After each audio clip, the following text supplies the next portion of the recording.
Thank you very much for listening.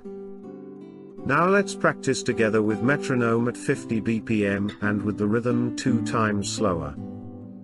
But before we begin, may I suggest you to set the full screen option. In this way, you will be able to see all the details, such as fingering and music notation. Alright then. Let's get started.